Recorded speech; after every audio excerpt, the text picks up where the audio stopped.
I'd like to welcome you and thank you so much for joining us today and for the latest of our series of events around Australia, building brave businesses, female founders on funding, failure and finding success. Today's event is powered by Kochie's Business Builders, the 7 Network show and digital network for small business news and features, and of course the Dell Women's Entrepreneur Network, DWEN, Dell Technologies free global community helping women entrepreneurs succeed. We're thrilled to be meeting and live streaming today in one of Australia's growing hubs of innovation here in Newcastle. It's been a long time since I've been here and I was actually born in Newcastle 50 years ago. We'd like to acknowledge and pay our respects to the traditional owners of the land on which we are meeting here today, the Awabakal people on the Malimbuna land. We recognise their continuing connection to the land and the waters and thank them for protecting this area since immemorial time. We pay our respects to elders past, present and future and extend that respect to First Nations people who are in the audience today. Thank you for being here. For those that don't know me, my name is Jo Burston. I'm a serial entrepreneur and an advocate, and I'm passionate about women in business. I run Inspiring Rare Birds, if you haven't heard about it before, which provides mentoring programs to drive better diversity and inclusion and outcomes in corporate organisations and also for individual female entrepreneurs running their own businesses. I'm also a member of the Dell Women's Entrepreneur Network, and for more than a decade, DWEN has connected women from around the world to help us scale our businesses and succeed. Whether you're a startup or you're a scale-up, joining DWEN is completely free and will give you the access to a global community of female founders as well as valuable resources to build and grow your businesses.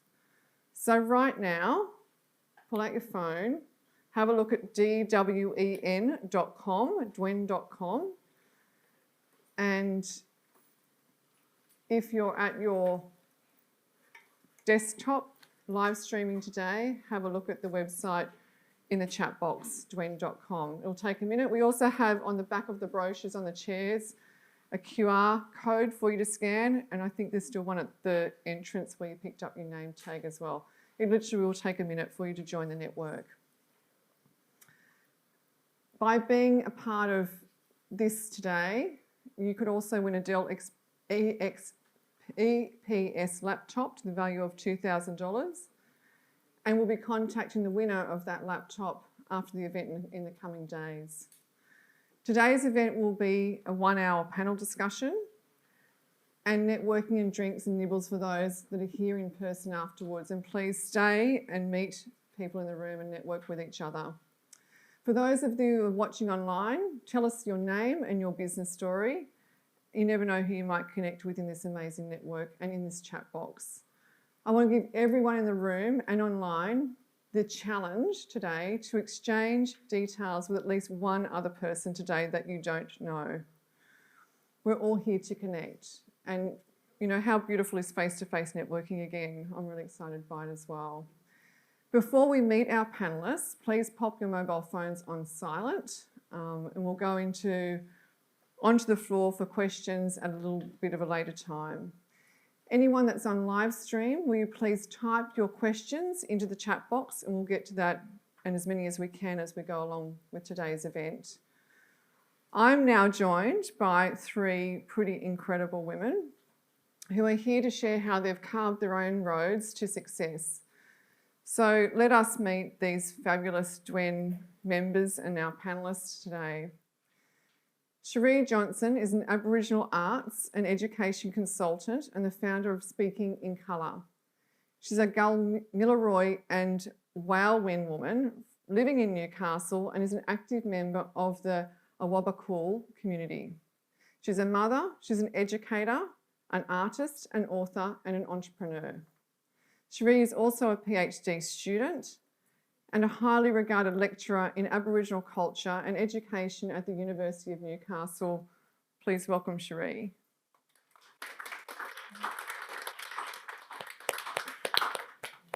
Lovely to have you here. Thank you. Sit wherever you like. Yep. Gabrielle Magin is a purpose-driven entrepreneur committed to reducing toxins in your products and championing sustainable packaging. She's founded a number of businesses in natural skincare and retail and has co-founded Australia's leading environmental and socially driven skincare, personal care and cosmetic formulating and manufacturing company called Imaginelle. Welcome, Gabrielle. And what a gorgeous dress. Thank you. Now, we were going to have Dr. Gunilla Burrows joining us here today, but unfortunately she has to travel and sends her apologies. However, I've been chatting with this lady earlier and she's a very exciting mind. And it's the wonderful Jax Garrett, the founder and CEO of GGWP Academy. And GGWP Academy is an e-learning and influencer market platform for gamers all over the world. Jax is a second-time founder with a diverse career background spanning leadership roles in retail, sales, recruitment, communications, marketing and aviation engineering. Thank you for joining us at such short notice. I'm so excited to meet you in person and so excited to have you here, Jax. So Thanks please come for take having a seat.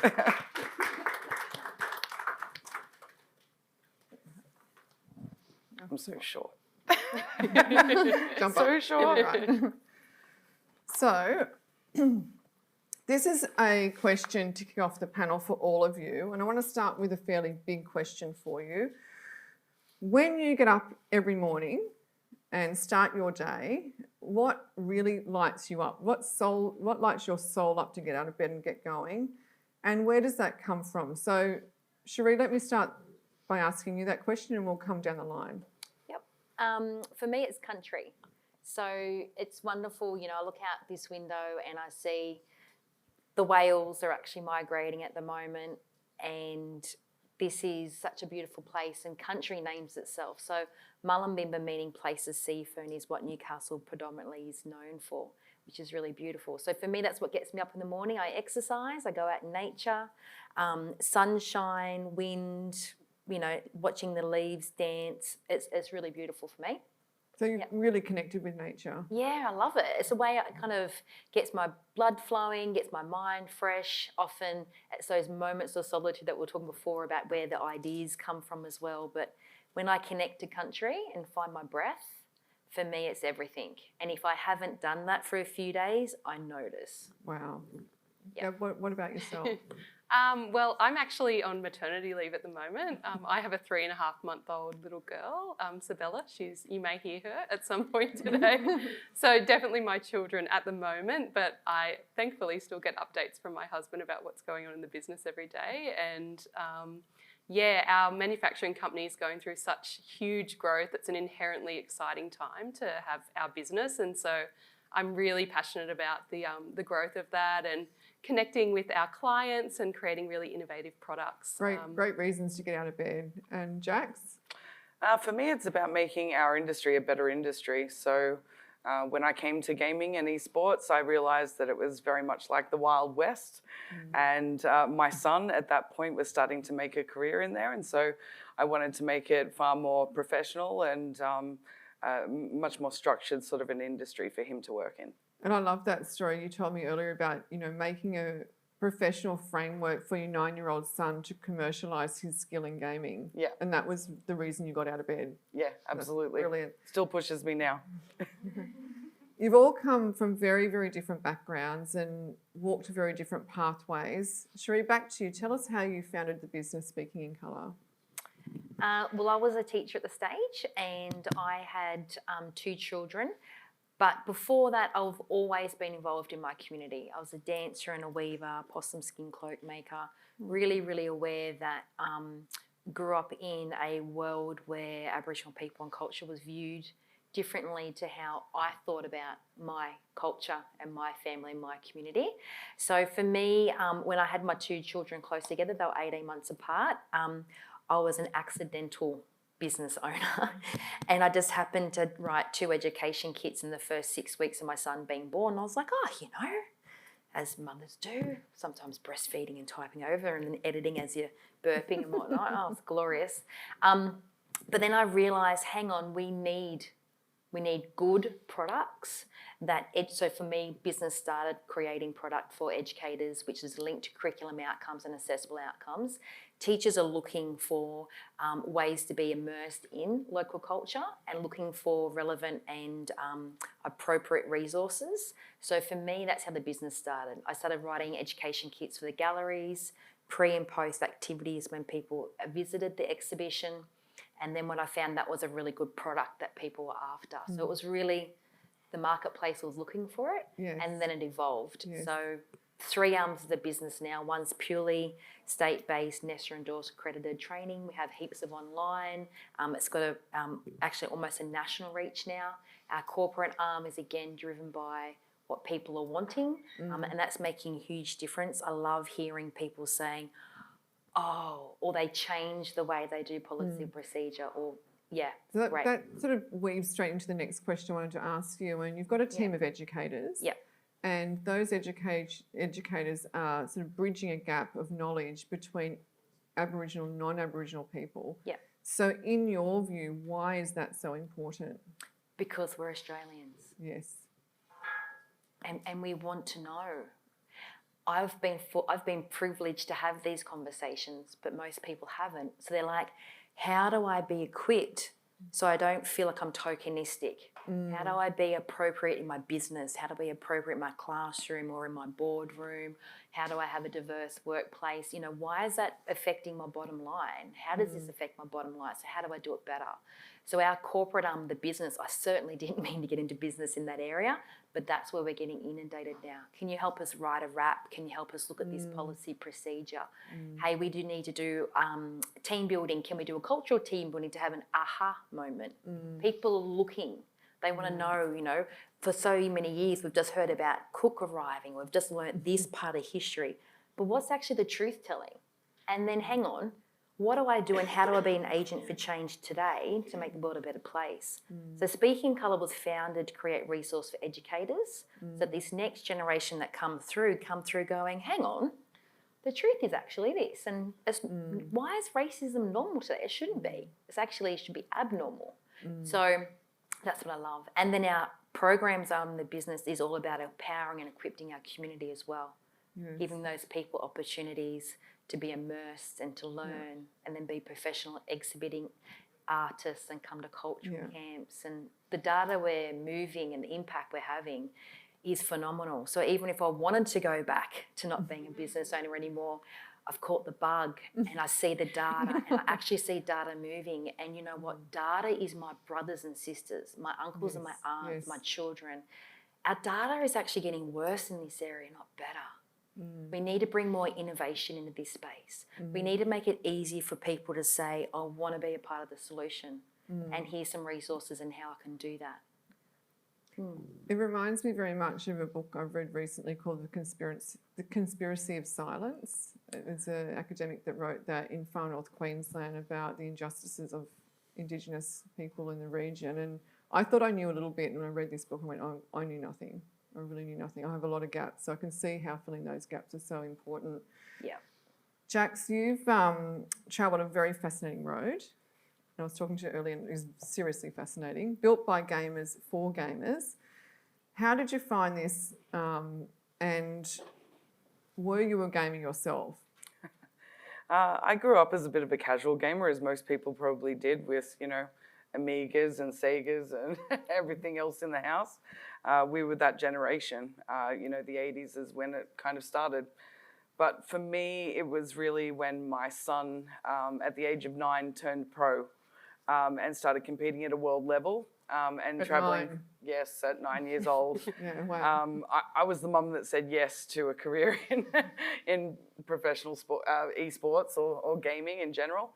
And so throughout that, it kind of reignited, I guess, a love for gaming. And my husband has always been a massive gamer as well. So it was kind of already a part of our family makeup. Yes. But it wasn't until I started building a business around this gap in our market that I could really see my personal experiences and everything sort of come to life in that industry. Yes. So I'm a few generations past your son and my gaming knowledge is probably quite small in comparison to what he knows. I've probably never learned it in a lifetime. So help us, for someone like myself who's perhaps more of a layman in the room, how does this business model work? So I think you first need to understand that gaming is such a massive, massive industry. There are 3.6 billion gamers worldwide. That's almost a third of the world's population. For us, that also means there's 95 million streamers on YouTube, on Twitch, on Facebook Gaming, and all the other platforms. So a streamer is someone who's playing online. A streamer is somebody who is making content out of their gaming pursuits. So they're not only playing the game, they're live streaming, much the way that we are today, to an audience and interacting with that audience as well. So we then facilitate the kinds of marketing campaigns to happen via their live stream. And we can work with brands from all over the industry, which is kind of exciting, but yeah. So I really find that we're just talking about the tip of a massive iceberg globally. It's bigger than Hollywood. It is, it is. It really is. I find it exciting, yes. Gab, like our other panellists, you've had very strong purpose behind your business, Love Beauty Foods and Imaginelle Formulations. What was your aha moment that led you to start this incredible business? Yeah, well, with Imaginelle, that was actually a product of COVID. So we had the skincare company, Love Beauty Foods, and it was very export heavy, that business. So when COVID struck and the docks closed, we had pallets of product sitting there going, oh no, that we hadn't been paid for. And we thought we really need to pivot in this situation. And we had other smaller brands sort of approaching us saying, can you help us make our products? And we thought that there was something in that. And then that's how we sort of kicked off Imaginelle, with a real focus on sustainable manufacturing. And yeah, it's just sort of grown exponentially from there. And yeah, having all of these idle machines sort of sitting there, we really wanted to utilise them as well. And now that's actually our main business, and it's going through the huge growth that we're experiencing. So very fortunate thing to come out of a problem at the time. So yeah, we're really grateful. Thanks, COVID, for that. Well, let's talk about that beginning, because that's where we kind of run the conversation. Then we'll get to sort of funding and growth. You're in a flat above your mum's shop. Yeah. You're with your husband. Thank you for being here today. And you're making product together. How were you funding the business? Yeah, we had about $15,000 in our bank that we'd had in savings, and we knew we wanted to start a business. We weren't sure quite what that looked like at the time, and so we were sort of making these superfood blends in the flat, and we sort of got together a little range, and we just thought to ourselves, yeah, let's make a go of it. And we were lucky to get introduced to a customer who was they had sort of a lot of exporting going on as well, and they were happy with the range, and it really gave us a good confidence boost to sort of kick off that business. But the $15,000, a lot of it went into packaging and branding design, and yeah, which can be quite expensive. And then we didn't have a lot of sort of working capital, so we did have to take out a couple of personal loans to help fund orders. And then from there, all of our profits just got reinvested back into the business, which has helped it sort of move along. And we had very low salaries at that time. We had... My next question was going to be, are you taking a wage yet? Yeah, we are now, yeah. But we had a very low salary for a period of time, because we really wanted the business to get to a healthy state. And yeah, I mean, those hard yards were definitely tricky, yeah, and definitely had some sort of and you're key still moments. together. Yeah, so yeah, really, yeah. It's gone pretty well. It's gone pretty well. No. So during those hard yards times, there's some really big challenges that come to play. Perhaps share one of those with us and how you overcame that. Yeah, well, I guess we were living in a tiny flat. Our flat was lined with boxes, and so it was very claustrophobic already. That was a challenge. We were living where we were working. That was a challenge. We didn't outsource things because we had no money, so we did try to do everything ourselves, like logistics. So we hired a ute we hired a trailer, had boxes on the ute to drive an order up to Brisbane. like didn't strap it down properly. See boxes flying off the freeway as we're going along. There's just so many stories that you just, I don't know, you learn so much from this. So and you're thinking, you I look hope we've got back. insurance. Yeah. Well, now we outsource that to the logistics companies, the pros, and that's a key learning to outsource the things that you maybe aren't that good at. That's a great takeaway. Outsource the things that you're not that good at. Not that confident in.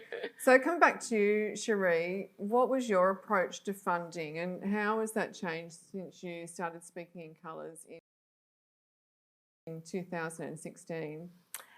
So the business was bootstrapped, which just meant that I had to make billable hours, and that was invested back into the business as much as we could. So I was a teacher before I went into the business, so I just didn't take a salary for 3 years, which is a huge cost when you have kids and do all the rest of it. But yeah, like Gabby, you know, just reinvesting as much as we can in to make sure we had the systems and products and whatnot. And then... So you were the business. Your time was the revenue in the business. Yep, absolutely. I did for a little while. This is when I started my PhD, so I was getting a stipend from that, which just effectively meant I was trying to be a full-time mum, full-time business operator, and a full-time PhD candidate. So there's still only so many hours a day that one person can do. Hence the reason why, you know, the PhD is still unfinished. I've got 20,000 words left to write. So it's a bit like that saying that I've heard a lot through my career. You can have it all, but perhaps not all at the same time. Yeah, not at once. That was something that I heard about 3 years ago. You can have it all, but just not all on the same day. So stagger that out a little bit. And that's when I went, right, well, this needs to be sustainable, which means I need to be earning at least $60,000 a year to be able to cope with life. So was very, very tight on time and money budget. Because I'm passionate about this topic, I still get asked on the daily to do things for free as an Aboriginal. But don't you want to do things for your community? And I'm like, yeah, run a self-sustainable business with really good governance is a good start, you know. And I would love to be able to, you know, do more than I can at the minute, but at the end of the day, we've got a large operation and we need to make sure that the bills are paid and everybody's staff's paid. So we actually went for Female Founders Grant when the first COVID hit. Yes. For me, the business, since 2016, 5 years in a row, we actually doubled 5 years in a row. And then even this last year, we've risen like 12%. So it's been a big push and it's been lots of work and there's been lots of long nights. But we actually went into first COVID and lost like $80,000 overnight, like literally the first 2 nights. And I was like, oh, because it was coming into NAIDOC, and what we would take between National Reconciliation Week and the end of July was a third of our, well, probably 50% of our turnover for the entire year, lost it like that. Applied for the Female Founders Grant. There were 1,200, didn't know this, but there were 1,200 applicants that applied and only 51 got funded, and we were one of the lucky ones that did get funded. And what that proved to me, which was the biggest turning point in business, was that, and this is what I'll say to anybody starting, you're actually capable of more than you think you are. You actually do have some fans around you, but you need to ask the right people the right questions. And I just tried to believe myself even for a minute and put this application in, and then to have won one was phenomenal. Other contributing factors, but that's how we've changed with funding. I think that your passion and the purpose that drives you would have got you through some way or somehow anyway. But then looking for those grants and finding those grants is that's a big step up, isn't it? Like to just find that free money where you know the government sees that you deserve that to help you come back from, you know, a hard time. And doubling every other year or every year since then is a great achievement. So congratulations on that. Thank you. Among the Kochie business builders, viewers and readers, we hear a lot of people have their own professional services business or consultancies where you are the business. There's no one else, there's no product, there's no widget, you're the business. How did you package up your skills to come up with your business model? Me, it was an interesting one and one that I have to constantly reflect on. So being really honest with a couple of people that I trust their advice on is asking what should be my hourly rate. I mean, I'd love to be able to do a lot of stuff for free, but now actually had to say no. If it's that, it needs to be this price. If it's that, it needs to be this price, and so forth. And yeah, so that's what I just constantly refresh and look at. So that's a real Regular. reflection of the value of your skills and the value of your talents. And also my time budget. So for me, because effectively speaking, Colour is 3 businesses now. And by the end of this year, one of the lines of business, which is actually moving more data than most not-for-profits in this town, will be a foundation or a not-for-profit by the end of the year. So effectively, I'm running 3 businesses, which is like, hold up, it's not possible. So therefore, I have this much time, and therefore I need to make that work. And that needs to be able to fund for the other as well. So I just had to look at that time and money budget and be really realistic and go, well, I can't do 10, I can do 4, and therefore 4 must bring in X, Y, and Z. So there's a real balance for you between the financial viability and success of each of those units versus perhaps what they can do individually. Yes, and also I need to value people's time and money too.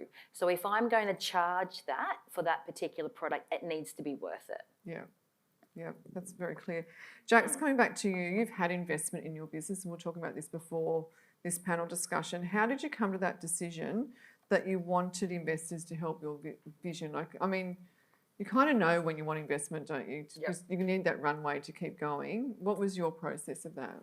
For us, it was more knowing that the kind of business that we're building is going to be very capital intensive, and we needed to build a lot of technology before we could start charging any money. So we needed that upfront investment.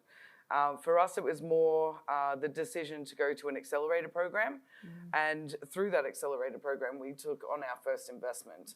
So I was accepted to the Lead Sports Accelerator in Berlin. I left the family behind and went to Berlin for 4 months. Wow. And our first investors are the sons and grandsons and their friends, I suppose, of Adi Dassler, the Adidas founder. So we got some really prominent, really good first investment there.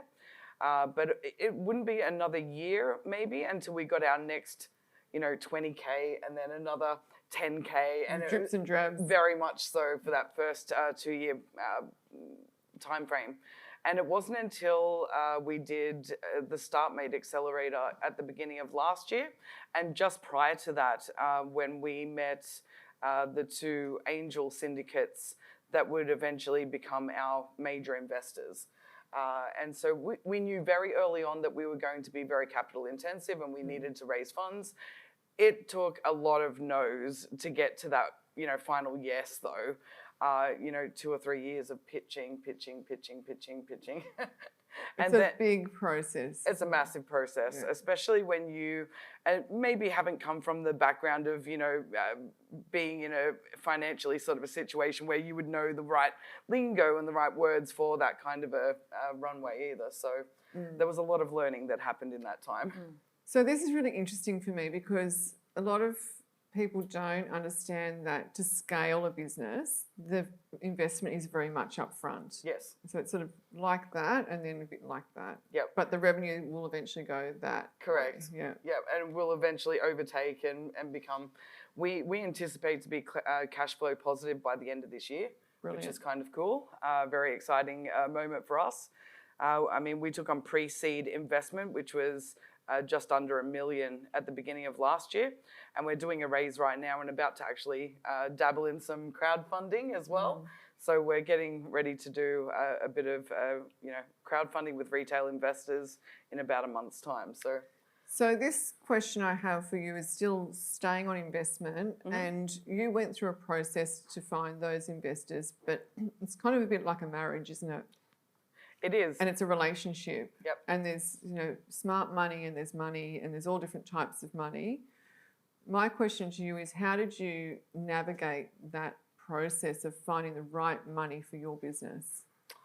I think the terminology was like a bull in a china shop. Love it.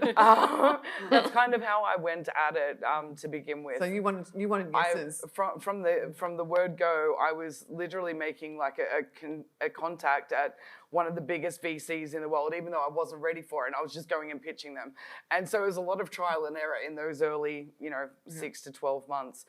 But then you start to realize and you learn the lay of the land, basically, and understanding, where you're most likely to get investment from it's really about the research that you put into knowing where that money is coming from. And for me, it meant leaning into being a female founder.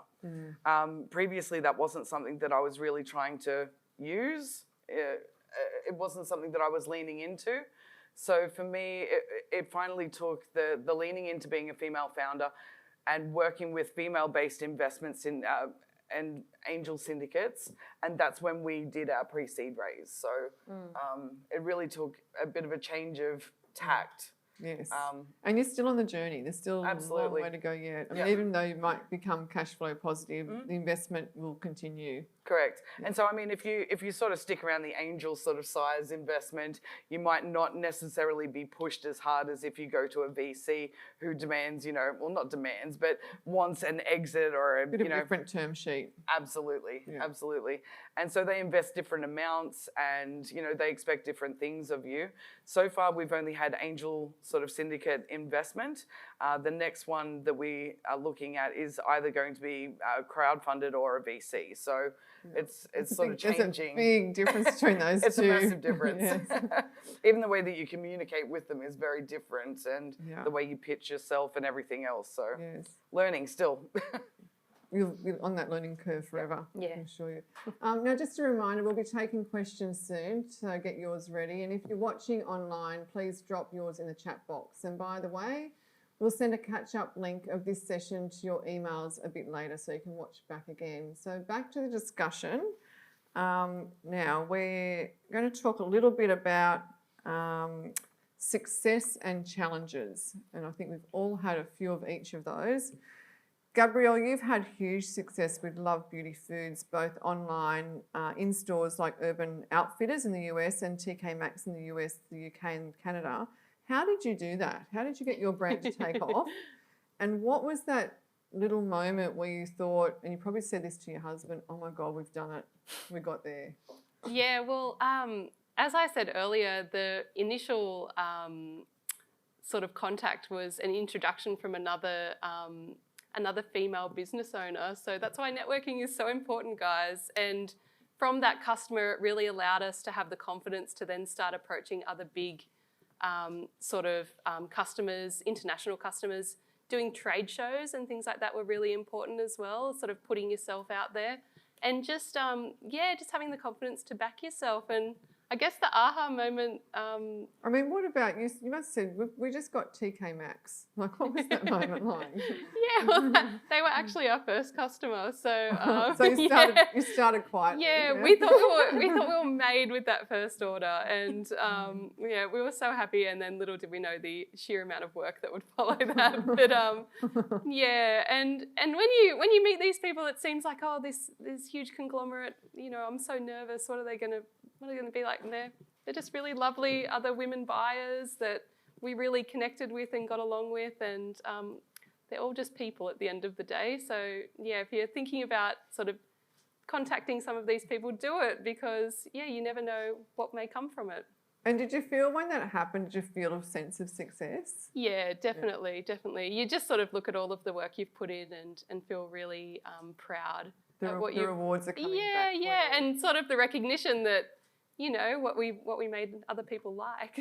So it's a lovely feeling for sure. There's a lot of women that run e-commerce businesses across Australia. And in fact, I read some research recently. It's the fastest growing sector for women running businesses because it's the entry level is so easy to get into. You've had enormous growth since COVID. What are the keys to running a successful e-commerce brand? What actually have you done, without giving away your absolute secret sauce, but what have you done to cut through and be seen and have people click on your product? Yeah, one of the key things I think is having a purpose behind your business. So having it be for something bigger than just yourselves. So a lot of, well, nearly all customers out there are really looking at brands that they align their values with. So yeah, it definitely makes a huge impact with customers when they see, okay, this brand, they support 1% for the planet, they're carbon neutral. That's something that's really important to me, so I want to support that brand.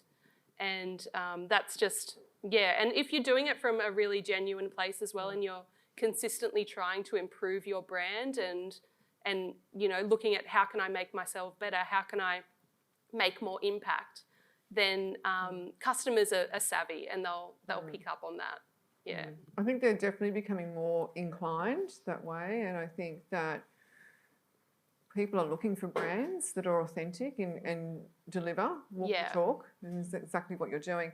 Cherie, what has been the most powerful step that you've taken to help build your client base? Now, we talked earlier about working with corporate and being inundated with work. How did you get into that market, and what was the growth secret? I try and surround myself with some wise people. And one of the things that one of my mentors told me was be diligent with the small and the bigger will come. So most of my, probably actually all, I don't know, maybe not say all, but previous clients will ask me to come back or ask the company to come back because they know we're consistent with delivery. So easy to book, quality product, appropriate, and then really good on, and we're getting better at reporting on. And I think that for us is a good formula. And what happens is people talk. People say, oh, we had Speaking in Colour, or we had Cherie. So here in Newcastle, it's really lovely that I hear people go, oh, I've been wanting to connect with you for a while, or I seen you speak at. So even a new inquiry that came through today was, hey, I seen you speak at this thing. It was Dancing for the Stars. It was a Cancer Council, and it was an acknowledgement to country on Friday night. And that's come through as a referral day. By serving community and showing up in our values, business comes that way. I think people want to work with humans and ethical people. Yes. And if you just do that on the daily, then that's how we've built our client base, and that's how we've got our referrals. And yeah. The other thing that stands out to me is that you're incredibly diligent in your governance, and that really exudes a strong standard of professionalism when you talk about your business and you talk about how you've structured it. So we talked a little bit more previously about you got hit pretty bad with COVID. What were the couple of things what are the keys that you turned and the levers that you pulled to really get you out of that hole, other than perhaps that grant? Truth. I started to drink a glass of wine with dinner almost every night, and I was like, hold up, you need to stop that. So I started running every morning. And then by running, you can't drink a glass of wine the night before. But it kept me be fresh and on, and I just made sure that I was curating my mind with who I was speaking to, what I was speaking about, what I was listening and what I was doing, and then just going what's in my control and what's not in my control. So we pivoted the business and went, okay, well, it's time to do some business development, right? Okay, well, we can do this. We actually just won a fantastic grant with the Department of Education, and there were 4 areas to run this particular pilot project across the state, and we won 2 out of the 4 regions, and we did a little happy dance. They said, yeah, you can continue as long as you can go online. I'm like, yeah, sure, we've got this, we can go online. And I turned to my team and was like, hold up, what does that mean? Now we have to do it. So we actually wrote 25 hours of e-modules and put them online on an LMS system. You know this old dance? I do. It's like, yeah, we can do it. Sure, we can do it. Hold up, we're going to do it. So then we just did it. And in 3 weeks, we created the most cracking product that we've ever created. And I went, okay, I don't know how to do this, so let's subby that out. Let's, find the logistics person that can actually do it and got the runs on the board. Let's find that person. And we just went into what's in our control, what's not in our control. Let's focus and go deep and do well. And and that's the thing with the business is we do run at the pace of a school. Like I'm a teacher by trade. we don't represent ourselves, we represent the Aboriginal community. So even if we do, 98% of stuff fantastic, but that 2 times we just miss the mark, we will be talked about for that. So I'm really conscious of that. I actually represent my family, and I'm in a privileged position where my mother and grandmother would not have ever been able to do this. My nan was actually an entrepreneur and started a number of businesses, but lost everything when her non-Aboriginal husband passed. So, it's in the blood, so to speak. And I feel like being diligent, having that governance, people who know me know that it's in the profession, but it's also in the personal. Like you can't... You're not one at the home and one in the business, you're one person. Yeah. So like everybody that I do business with knows that I've got kids too, right? So come Friday afternoon, I'm gone by 4 o'clock. It's important. This is interesting to me because the thing that stood out to me is that you were forced to build an online product and it became really successful. Now, perhaps without COVID, that wouldn't have been a product development. I think all throughout my life, without the tempered water that sometimes turns hot, I would never become the person who I am today. Yes. So prime example, especially in community, our cultural backpack is invisible. But our cultural backpack is a really, sometimes it's full of bricks, sometimes it's full of feathers. Prime example, and not to make anybody feel awful or anything like that, not at all, but my brother died last week. Monday was the funeral in the Philippines, Friday is memorial, I'm the eldest, I'm organising everything, and yet today you have to be on. Because that's what we do, right?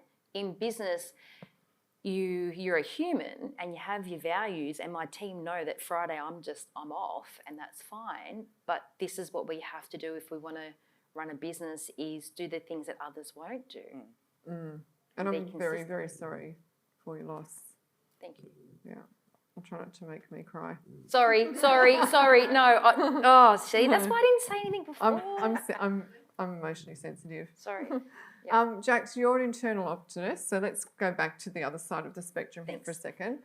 What have been the moments that you've perhaps hit some of those speed humps? I know I did in my career, and some of them were brick walls, not speed humps. How did you pick yourself up from those moments? I think that eternal optimism is what picks you up from those moments. When you hear no from an investor, and you're going to hear that if you're fundraising, you might hear that 300 times. So it's still hopeful of the yes when you're hearing no constantly. For me, it's really about being purpose driven and having that align with what it is that you're doing. But I think even when people maybe around me are sort of wondering, why is the sky falling? I'm always looking for another way to make it work, regardless. There's always a lateral way around this. There's always, I guess that's just how I apply my problem solving to anything that's happening in the world. That's a true spirit of an entrepreneur, when everything's turning upside down and inside out, and you go, oh, there's an opportunity. Yeah. But what can I do with that one? Yeah. And moving on it before, number one, anyone else has the opportunity to do so, or maybe not even having the resources, but saying yes anyways, and just doing it is another part of that. Working it out. And so that really is that growth mindset versus a fixed mindset. Always mentality. I love it. Always learning, always moving. Yeah, every day is a school day. In 2021, Kochie's Business Builders and the Dell Women's Entrepreneur Network, DWEN, commissioned some independent research of more than 350 business leaders and entrepreneurs. And in this report, an astonishing 90% of female leaders think that women face biases that men don't have to. How does this track with your personal experience? We'll start with you, Gabby and Cherie. Have you faced biases as female founders in your journey? I think sort of in very subtle ways I have. I mean, I'm very guilty of having an area of the business that I'll say to my husband, can you please make that call? Because I know that they're going to take him a little bit more seriously or have a different response than maybe that they would have for me. And I'm hoping that landscape changes in the future, but there is definitely in some very male-dominated areas of our business, certain stakeholders yeah, you do notice things for sure. And yeah, I hope to see that change in the future. But yeah, in subtle ways for sure. Cherie, what about you? Is there any specific examples that stand out to you? I've oh yeah, you know, but it's you kind of ignore it too. A couple of times I've been said to some men have said, "Oh yeah, Cherie, you and your little business," and I'm like, okay, you keep, because my turnover is more than yours, so shut up. No, lots of it. I often walk into a room and there's 10 females to 200 shiny blue suits. I also get the Aboriginal lens too. Oh, you're just here for. And I was like, oh, yeah, okay. So, holding your own with grace and poise, and saying what needs to be said without saying it mean or aggressive or anything like that. But, yeah, get treated very differently sometimes than like, oh, so this is your business. Oh, you found it. And it's like, hang on, where did that go? So sometimes it blindsides me. If I go in and I know that there's probably going to be a conversation, then it doesn't bother me. I go in there like fully aware of it. Yes. So yeah, there is bias. However, the reality of life is we need to bring diversity into every area of life because that's where true innovation comes from. We need to have male, female, older, young, some with parents, some with kids, some without, grandparents, we want to have a question at the strategy table and every person around that table bring a different answer to. Yes. That's where we bring that innovation from. I totally agree with you. Yeah. And I think that inclusion is, I think in Australia, in the work I do specifically and professionally, we're only really scratching the surface still. There's a long way to go. There's a big iceberg under the level of the water still. I think you've got the youngest fan in the whole room, Gab. Yeah. I heard him yelling out. I heard him yelling out for you. Back to you, Jax. Gunilla is someone who really believes in you and your business and how important helping women is. What is your take on mentorship from, say, someone like Gunilla, and how has that helped you be more successful in, I'd say not just your business, but who you are? I think I have sometimes struggled to find the right mentor. Even now I don't have one particular person or one particular group that I kind of draw from. I do kind of position myself always a part of lots of different groups and lots of different networks so that I can learn the most that I can from everyone. And I'm always sort of open to that possibility of having a mentor. I don't think that I've actually found the one yet. I've met Gunilla only maybe a month and a half ago, actually. So it's only a fairly new sort of a connection. And it's amazing. She recommended you to speak today. Brilliant. We've clicked really quickly, which has been great. And I can definitely see that there is a lot more there to learn. It's just about making sure that, I don't want to waste her time. I want to, tap into that knowledge, obviously, when the times are right and just kind of growing that relationship and that connection. I think is what it's about at this particular moment. So very, very early days. Yes. Yeah. And I can help you find a mentor. Yes. Easy. Gab and Cherie, what are your takes on mentors? Do you have any, and do you mentor as well? I am lucky to be surrounded with some beautiful women in business. My lovely mother-in-law is one of them. And I can always, very luckily, go to her with any questions that I have and feel really supported. And we have another family friend, Sarah, who's the same. And I just think they're so important to have those people in your life that champion you in business and that are there for you to and just want the best for you. And that's what having a mentor is all about. And one day I hope to have be that person for somebody else on the come up. Sorry, my voice. Would you like a glass of water? It's on that side. Yeah. So for me, it's how we do community, is how we do business in community. You're always being mentored and you're always mentoring.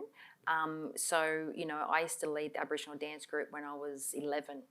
So with that comes an element of the younger people always coming up and watching you and, and there's people around me who are quite amazing. But the difference in this is business. So it's really been really important for me to have business mentors, and asking the right questions of the right people has been really important for me. So we're not at startup anymore, we're at the scale up end of the business, not the end, rather journey, on the journey. The scale up start. We're at this, yeah, it's just the start. Yeah, I'm well aware of that. I can feel that immensely. We're on this growth curve, which is crazy. And I've been really I've had the benefit of having a couple of key people around me, but I've had this particular mentor, Penny Wynn, and she used to run, Woolworths, like the reward side of stuff, and her insight has been invaluable, and she just drops pearls to me. And we went through a phase where we were meeting on the fortnightly, and I used to be so nervous for these meetings. I was like, I've got 50 minutes with this woman, she's amazing, and these are all the questions that I've got, and I'd write them down and I'd make sure I took notes, and every time that I didn't prepare for a meeting, I didn't get as much out of it. So we do a number of things in community as well, where we've always, one of the positions in business is a trainee position, and we just turn them over every 4 months because we're just training them up and then putting them in different parts of the business. So to me, I see that as part of mentorship. We also have an Aboriginal women's weaving group, so we meet on the monthly, and that is purely to drink tea and to eat scones, and we talk weaving, we talk culture, and that's just a really good network opportunity. But I often look at what I want to do and who's already done it, and asking them. And so I've actually been brave a number of times and said, hey, could I go for a coffee with you? And just knowing that I can learn things from different people. Yes. And that was my biggest learning, was knowing that I needed them, but they actually wanted to help, and I just needed to ask.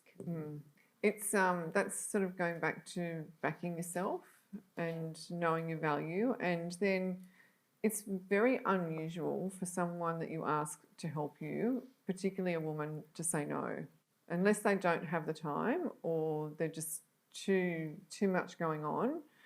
They will usually say, or if they don't believe they can literally help you with what your journey is. And I find that comment about her being in Woolworths fascinating, because we've also found that mentors that are outside industry work the best. And that's, again, got a lot to do with diversity and perspective. We've got a few minutes before we go to our questions. I'm going to ask you a question that you haven't been given, and it's a really easy one, so don't worry. I'll start with you, Jax. What's the one question I should have asked you that I haven't? Ooh. Great. That's a really good one. That is. And this gives you a chance to talk about something that you really want to talk about.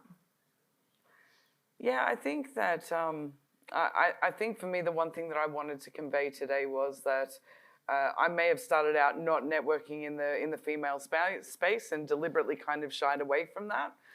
But I think I just wanted everyone to know that that it can be something that you lean on. It isn't all of your identity or anything like that, but it is something that you can lean on to really sort of get ahead and grow from that point. So I've had a major change, I guess, in the last 2 years, going from never going to female-only networking to, really leaning into that, even in the media and things like that. So it's been a big change for me. But, yeah, that would be the one thing that I would say otherwise.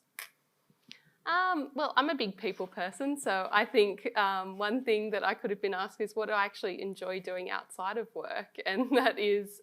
what do you like doing outside of work? Yeah? I love doing yoga, and I love going to the beach and spending time with my children. And I think as people, as you said earlier, it's these things that really anchor you so that you can show up and be the best version of yourself in your business that are so, so important. And they're so overlooked. Like, it's all about the grind and getting in there, but these things that balance you are just so monumentally important. And when they're taken away, you realise how much you actually need them in your life. So I'm a big champion of outside hobbies. I always think who's in the audience and what do they need to hear. So the question, what should you have asked, is what do the people wanting to know. So the questions are coming through soon, which is really good. But I know that everybody who is looking to start is asking the question, when's the right time to plunge? And for me, you know, whether you're making a prototype on your kitchen bench or whether you're, whatever it is that you're doing, just plunge, because the advice that I got was if you're not embarrassed by the first couple of products that you release too late. Yep. And I think that's been the biggest success for Speaking Colour is my mind goes faster than my mouth sometimes. And we might produce and release 15 product a year, but only 7 of them actually fly. And that's totally fine because you need to churn through that stuff quicker. So if people want to have a go, the only way you're going to learn entrepreneurship and tenacity and being brave and resilience is to plunge in an ice bath and get uncomfortable. Oh, it's really good insight, and I think I can hear that's from experience. Blood, sweat and tears. Well, we can keep talking for a while here, but it's time to take some questions from you. There's pretty incredible 3 women here who've got a lot of knowledge and insights. So we'll take some from the audience first, and then we'll, if you can put your hand up, we'll bring a microphone over so we can all hear you. And then we'll get some of the questions online as well. So who would like to dive into the ice bath and go first with a question? Ice baths are horrible if you don't know. Hello, my name's Amanda. We're all obviously here because the 4 of you have been building brave businesses, but I'm just wondering from each of you, what was your biggest, bravest moment? What was that moment where you went, it's going to make me or break me, and you dove into that ice bath and you did the bravest thing you could? What a brilliant question. Thank you for that. We'll start at this end. We'll start with you again, Jax. For me, leaving my family, traveling to Europe for the first time ever, spending 4 months in Berlin with a whole bunch of people I've never met who are all working in tech. I'm a non-technical founder, so that was a big, I guess, difference between me and them. And being the only solo founder and being the only female founder as part of that. So I guess that was a really, really big 4 months for me. Changed the way that I view things. It opened up my mind. It definitely took a bit of a leap of faith to go from. Heart-wrenching as well, isn't it? Like it was a bit. missing your people. Yeah, my son at the time was 10 years old, and so just leaving him behind was, a bit nuts. For me, it was actually the transition from having a sort of stable income to just starting my first business. That was a huge, huge leap for me because I didn't come from a family that had any entrepreneurs or had any sort of business backgrounds. They're very conservative when it came to that, and they actually kind of discouraged me from starting a business in their own way. They sort of said, oh, you know, you're not going to have your regular income. It's a big leap of faith. What if it doesn't work? All of those questions that you yourself will have in your head. So that initial plunge, with the 15 grand in our bank account and the knowing that we're going to have to take out some pretty decent personal loans and be quite in debt, it's a huge thing for anyone to stare down the barrel of that and sort of and just give it a go. And because, you know, what if you do fail? What if you do end up just with a bunch of debt? I mean, we were lucky at the time. We didn't have 2 children at that time to support, which I can only imagine adds another layer to people who want to start a business with children. And what does that look like? But yeah, looking back at it, it just makes so much sense. But yeah, and you can really feel proud that you actually gave it a go. And so, anyone out there wanting to be an entrepreneur, I'm just in awe of everyone who does it because it's a big thing going out on your own. There's been a couple of things to me. So Speaking Colour is entrepreneurial, but it's also disruptive. It's also been bootstrapped, and I've done it on my own. Really, really tricky. My husband at the time, he really encouraged me in business, but I still had 1 foot in the academic world and 1 foot in the business world. And then I took the plunge, cut it all off, closed the door, and then we split, and I was like, oh, good Lord. So staying the course, even when I don't want to, when most people around me have been payee people, so they don't understand, and even just non-executives, they don't understand sometimes, you know, you just need to be on when you need to be on. So I'm sole founder, sole director, single mum, so it's like, oh my gosh, being brave is actually a choice and a lifestyle. My response is a little bit different to this because it's now nearly 20 years I've been running companies and building them and breaking them, and some have broken me as well. I've got a lot of battle wounds, and I think you have to go into this knowing that all of these bad things are going to happen at some point. Like, if I had my time again, I think it's such an exciting time in life. But I know now the journey, and I know that I'm going to have legal problems. I'm going to have rogue employees. I'm going to have cash flow issues. I'm going to make a really bad girlfriend because I'm married to my job, I'm married to my business. I know all these things now are going to happen. So anyone that has started a business or wants that entrepreneurial journey, I would say expect all these things are going to happen in that journey. If they don't, it's like, I don't know anyone it hasn't happened to, but the rewards come with that as well, and they're equally as exciting as some of the challenges and some of the pitfalls and the cold bath that you jump into. Now, is there anyone else who'd like to ask a question? And while I'm just waiting for someone to put their hand up, Adam, I might need you to fix this laptop for me. Thanks.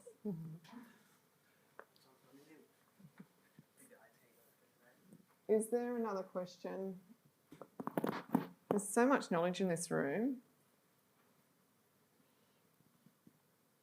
Can I ask? Oh, yes, please. There's a microphone coming for you. Thank you. Thank you. It's been really interesting. So thank you so much for your time. My question is just in regards to the funding. So we just had a brief chat earlier, and what I found really fascinating was there was 2 points of view in terms of writing your own grant and also then looking to seek someone external to your company. Would either of you or anyone up there like to just talk about the pros and cons about that in terms of grant writing? Because I think it can be very intimidating and often we're encouraged to outsource it. So I just would like to put that to the panel, like, have you outsourced or have you written it yourself, and what have you found that process like? Who would like to answer that question first? I might start just by saying that I found it really useful to work with a grant writer. I was very lucky to work with a grant writer who knew my story, who knew the business's story already, just through social media following and whatnot. So I was very lucky to work with someone who kind of already had an idea about it. But I think that it's equally important to share your own words and your own feelings and your own passion and knowledge of your own business, because no one's going to know more than you do. But on the other hand, it's also equally as important to hit all the right marks for the government, for whatever grant you're writing, and make sure that you are, number one, eligible, that you stand out, that you use all the right words. So I would say that it's a 50-50 thing. If you can work hand in hand with a grant writer, I would say that would be optimal.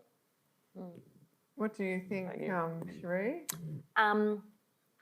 So with the female founders, like I said to you before, I actually wrote that one myself, but that was to keep me running and keep me focused, so I didn't drink alcohol at night. But also because I was going through the Murrow program through the Indigenous MBA through Melbourne Business School, so it was good. I was thinking that way, so I had thought leaders feeding into my mind, so it was coming, in and out, same thing. Although later I've actually had somebody else take my dot points and my words and write it in, and we haven't won. So we've never won an award, which I think's odd, although we haven't really gone for that many. But nonetheless, we did go for a couple, and it was somebody else writing the application for me. So I think if you've got the time and the headspace, they have to know your business intimately, like know the passion, the values, the underpinning. But sometimes those processes can take weeks, and you may not have the time. So I think you have to trust your gut on that situation. Find the right person that can communicate your value and understand the vision of why you're going for that particular award or grant or whatever it be, and trust your gut on that one. I'll add to that for you, because Inspiring Rare Birds does apply for a lot of grants, and we've been awarded a lot of grants, small and significant. And one of the keys to that success is, because you've got very limited space to say what you need to say, so you have to say it very succinctly, but what you're saying has to link back to the policy that grant's connected to. Mm-hmm. It has to hit the mark with what the policy is trying to achieve. So we do have to write about our passion and what we believe in, but it has to satisfy that by the government giving you that, you will take steps to satisfy the policy that's handed down by the ministry. If that helps. Yeah, thank you. We're going to take a question online. We've got a few here to get through, and we've got some good time to do it. There's lots of chat online at the moment. Question from Jen. I have a team of 17 in our company. We started 3 years ago. How do you manage morale and sickness after these last few years of COVID?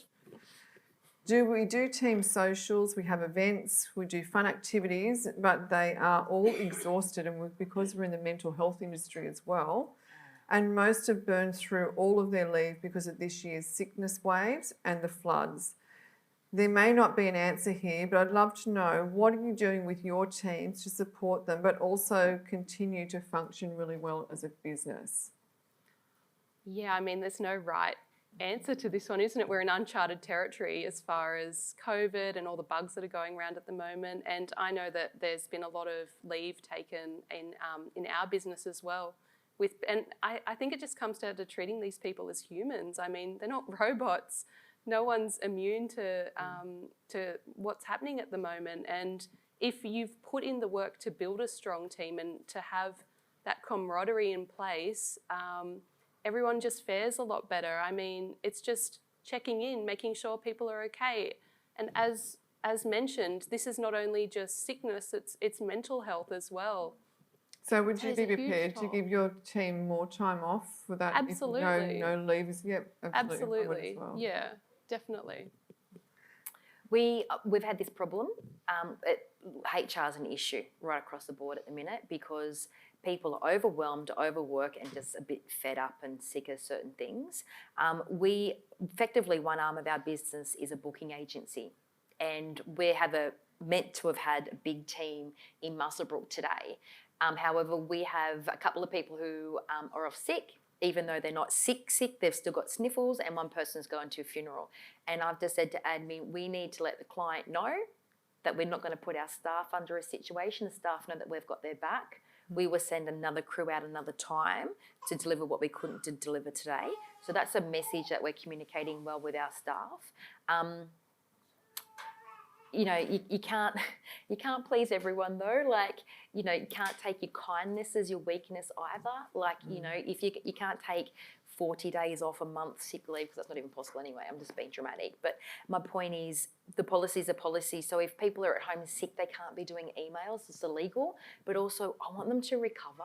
So a couple of times people have come to work and they've actually been sent home because they've got a sniffle. You've got to keep your other teams safe as well.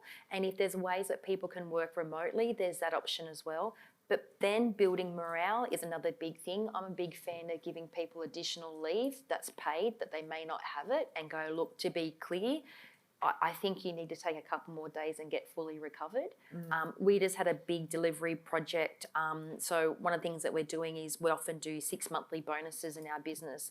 And I said to one of the key ladies that really went over and above with this contract, hey, do you want to do an experience or a cash bonus end of financial year? And she's like, oh, an experience went great because the whales are on. So we've actually booked a whale cruise charter to take the team out for the morning to have an amazing whale experience. And they're like, oh, we're off work for the day. We're going to have whales and then we're going to have a fantastic lunch. But what we're doing is we're connecting. We're having fun together. We're getting splashed together. So how do you build camaraderie? I don't know. Team building challenges. I do that with my family at Christmas time. It's hilarious. But you just try and do what you can do, and you ask your team what they want. Yes, that was the reflection I had. Is if you what I want to make me happy when I've had a hard day is different to what you want to make you happy or make you feel restful or recuperated or recovered when you've had a hard day. And the lesson for me has always been ask the person gently and kindly, what do they need? Are you okay? What do you need from us? Totally agree. And it's not that hard to deliver on, really, once you know. We've been really lucky in our business because everybody's a gamer. And so we game together. We might have a Friday night Those game that game session. together Yeah. stay together. Exactly. We might even stream it to our community or something like that. So, yeah. That's awesome. There's been a lot of chat in the stream, in the live stream, about paying yourself a salary. Big question, isn't it? How did you get to the point where you could, and, was it a lot, or did you just pay the bills? Well, you go. I was just going to say very quickly that I spent the first 2 years of this business not having any wage whatsoever. We actually made a decision as a family to give up on our house and move in with my mum. The whole family moved in with my mum. So mum jumped into the ice bath. Yeah, exactly. So we've moved in with my mum and we live in the basement of my mum's house, and that's the only way that we were able to sort of get this to happen. And finally, 2 years in with our first investment, we were able to see a runway that we could pay ourselves all of the team, including myself, a small wage, obviously paying all of our employees the right amount and everything else. But for us founders, we were, well below the 50K per year sort of a limit. And just really paying ourselves what we could to get by. And that's kind of where we're at until we do the next raise or we grow, basically for the time being. That's where we're at. I have no doubt you're going to grow. Yes. Yeah. I was the same. We started off not drawing a wage either. We were just total novices at money management. Well, my husband more than me, but was better, I should say, than I was. But then when we were able to, we started off really conservatively. So we started off with like $30,000 or something like that a year each. And then it sort of tracked up from there, but it was not sort of one big jump. We've been very conservative in how we manage our money with the business. We just always want to cover ourselves in that base. But now, since doing that, we can, draw a more sort of regular wage now. But it's just sort of starting off small and going on that gradient. So it's every business is unique, so it's just sort of looking at your numbers and going from there. Yeah, for us, my husband and I at the time, we had a small mortgage because we'd just, been focused on doing that. So we were in a fortunate position where I was able to not take a wage for 3 years, but I did at the end of each year when looking at the balance sheet understand, could I take $10,000 as a director's fee or something, and that helped the family. So I was in a unique privileged position where my husband's income did cover us to be able to, not live in our mother's basement. Good Lord, the business would not have gotten off the run. And then just incrementally the same, but based on working with the accountant and, my priority was to make the business be self-sustainable. I mean, the fact that we've been in business for over 10 years now, but as a company for 6, that's just because we've been really diligent with outgoing, and the last person to get paid is always me because the team comes first. So all very different perspectives and all on very different trajectories of growth as well. So I can see where that's going. So question from Valerie. No, we haven't got a question from Valerie. We've got one final question online. Do you think it's important to find a narrow niche if you have skills across multiple areas. And I think I would like you to start with you, Jax. This is right up your alley. Can you repeat that? Yes. I want to make sure I hit that Do you right. think it's important to find a narrow niche if you have skills across multiple areas? So we talked earlier about all these different things you've done in your background and how they dovetail right into what you're doing now. Yeah, I think it's about seeing the transferability from each one of those roles. So, you know, it doesn't matter that I'm in gaming now or I'm in, you know, the CEO role now. It's more to the point that I've taken, you know, a little bit of sales knowledge here, a little bit of marketing knowledge there, a little bit of just everything from everywhere to kind of make that work. But by the same token, in business, I think that if you're going to start a business, you need to go deep and you need to do it well before you can sort of grow and expand. So I think that it's important to really nail whatever it is that you're doing before moving on and growing. Yes. What do you think, Gab, about being niche? Yeah, it's really interesting. I remember reading a book or an article about how there's so many, how to really go after these niches, basically, and there's so much success to be gotten from going after these niches and really talking to those people in an authentic way that understand and are looking for that niche. And then all of these other skills, you know, they're going to come across in all different ways when you're sort of tackling that niche that you really are passionate about and that you love. And it's just, yeah, if you're authentically wanting to connect to that, go for it. And yeah, it's so interesting how there's so many people out there that are interested in this niche thing that you may have not thought that there were many people out there that were. So, yeah. I think as an entrepreneurial founder, you become pretty good at a lot of things because you have to. You've got to wear the hats and you've got to spin the plates and make sure none of the plates drop off, and well, they do. But I think that the skills that are learnt over the journey are extraordinary. I know a lot about marketing, I know a lot about finance, I know a lot about marketplace, I know a lot about technology, and those skills are developed over a period of years as an entrepreneur as well. Is there somebody else who would like to ask a question in the audience before we wrap up here? Yes, please. Is there a microphone?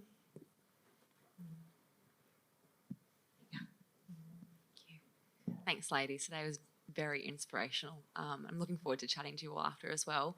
I was just wondering if you all had any sort of like a favourite podcast or a bit of content or a book that you'd love to recommend for us to get into. Who'd like to go with that one? Atomic Habits is a good staple. And I tend to listen to a lot of Sydney or Australian startup ecosystem type, like Innovation Bay and lots of different ones across, the ecosystem. But something local generally is what I listen to. Go. Just trying to think. Okay. Can come back to you. Yeah, come back to me. So I try and connect with I like to read people's stories. I like to see the stories of resilience and how they're able to do the unmeasurable, what they didn't think of, so that inspires me. But I'm always listening in, especially in the car because I've got a 13 and 11-year-old. So the ABC Fierce Girls, it's a podcast series and it goes for 7 to 15 minutes about amazing different women, and my kids listen to it. I think whatever you can consume that inspires you as a human is great. And then from a business perspective, just listen to the podcasts that are out there and read, there's always a pile of 10 books next to my bed. I've always got several going on. I just read a book called Tribal Leadership, and that was brilliant. It was talking about creating culture within. So I kind of look at my 90-day plan and go, what skills do I need to develop this 90 days, therefore what books will I read? And I ask people, what have you read that helps in that particular area? So, yeah. I've got a couple. One, I don't know why this one is in the forefront of my mind, but if you're looking for something to really rev you up in e-commerce, there's this guy, you've got to be in the right mood for him, but he's called Garyvee, and you will. You do have to be in the right mood for him. You have to be in the right mood. If you want to fire yourself up, put on him and then you'll be like spinning after like 10 minutes. Yep. On the other end of the spectrum, I've got one of my favourite books is Eckhart Tolle, The Power of Now, and that's just all about being mindful, staying in the present, and which is a really, really important thing when you're an entrepreneur sometimes, is to not get carried away with yourself. So, And that's a classic, that book. yes. I think you can read it 10 times through your lifetime. I'm going to give you a really biased answer. And it's obviously one of my books called If She Can, I Can. And it's the story of 27 women entrepreneurs running businesses in Australia who are millennials. And you get a little bit of an Oprah moment today, and you each get to take one home. So they're on the table there. So grab one before you go out today. So unfortunately, that's all we have for you today. I'd like to thank our wonderful guests, Cherie Johnson, Gabrielle, Magin and Jax Garrett for their amazing insight and time. And I've absolutely thoroughly enjoyed talking to you personally. We'll have some drinks and nibbles over in this lovely room looking over the beach if you're here in person. And for those watching online, a huge thank you for joining us today. Please make sure you join the Dell Women's Entrepreneur Network. DWEN.com. It's free to join, and you'll be a part of a global network of wonderful women just like these you've seen on the panel today, doing and being incredible. If you've enjoyed this session, there's a link in the chat box. The chat box feature will have this link with any friends, and you can share that with anyone you'd like to who benefit from watching this session today. They'll also have until tonight to be in the running for the Dell XPS laptop to the value of $2,000. So be sure to share that around. Thank you again to Kochie's Business Builders and to DWEN. And thank you, women. I think you're all absolutely extraordinary in your own ways. So please thank them for it. Thank you.